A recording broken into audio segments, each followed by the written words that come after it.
At the center of both images is the human form placed on the cross, not as a scene of worship, but as a diagram. The cross here represents structure. Vertical is the spine, life force, alignment, spirit. Horizontal is the arms, action, creation, labor, exchange with the world. Together, they form a system where the body becomes a map. At the head, we see an opening, often paired with a halo or the ankh. This symbolizes awareness, the threshold between ignorance and awakening. Across history, control has always begun with the mind. Change what people think, and you change how they obey. The crown and skull represent authority and identity. Who you believe you are, and who you are told you are, determines how much power you give away. The ears and head symbolize direction and movement. Not physical movement, but mental direction. What you listen to shapes where you go. Conditioning replaces freedom when thought is guided without awareness. The spine is central. It represents integrity and alignment, the inner axis. When the spine is aligned, the individual stands upright, spiritually and psychologically.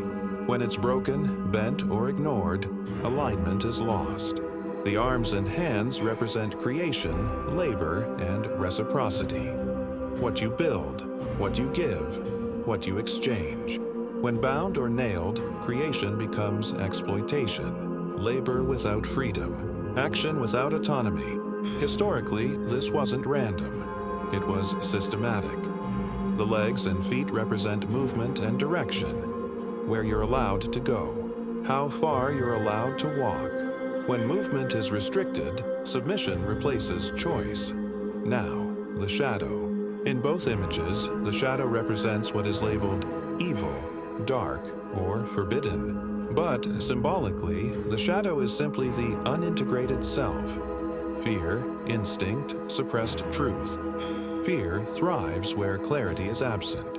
What is rejected externally is usually something rejected internally. The second image expands this idea through a Gnostic lens. Here, Jesus is not only a religious figure, but a symbol of awakened consciousness. The ankh replaces the traditional cross at key points, symbolizing life force, breath, and continuity.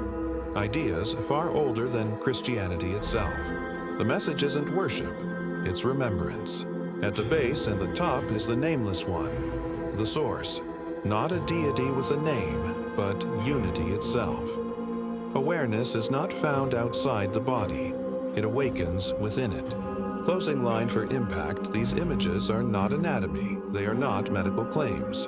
They are symbolic languages showing how belief, power, and consciousness were mapped onto the human form. The body remembers what institutions forget, and enlightenment, stripped of fear, begins with transparency.